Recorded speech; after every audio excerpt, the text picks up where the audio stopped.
nandito kami para i-announce yung pag-umpisa ng pagsampa ng mga kaso laban kay Congressman Ace Barbers dahil sa mga sinabi niya tungkol sa amin na nakakapanirang puri.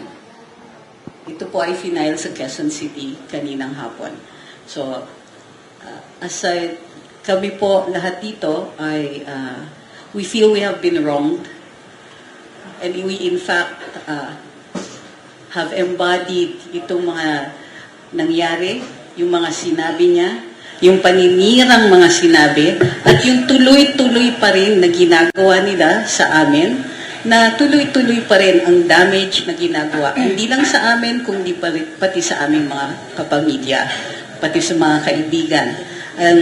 Ang peligro na ipinipresenta ng kanyang mga sinabi sa amin, hindi lang sa mga reputasyon namin, pati sa health namin, mga iniisip namin tungkol sa sinabi nila, sa mga potential backlash, sa potential outcomes ng kanyang mga sinasabi, potential matters that can be brought up.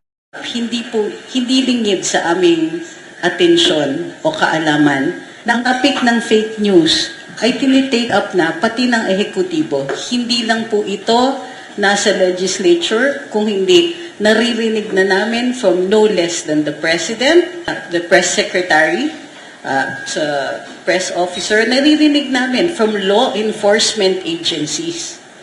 So yung pag-akusa sa amin ng mga bagay katulad ng narco-vlogger, pogo-vlogger, fake news, ay umaabot, pro-China vloggers, ay umaabot na sa punto na akusasyon na ito, imputasyon na ito sa amin ng mga krimen o depekto na posibleng dumikit sa amin panghabang buhay. Hindi namin maaaring palampasin ito, lalong-lalo na galing sa isang tao na kongresista, na isang opisyal ng gobyerno. At kadalasan, although yung mga remarks niya dito ay hindi covered ng immunity, ginagamit din ang kanyang posisyon para makapanirang puri.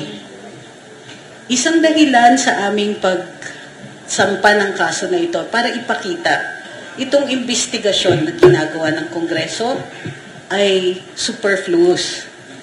Pinapakita namin by filing these cases that the law is sufficient.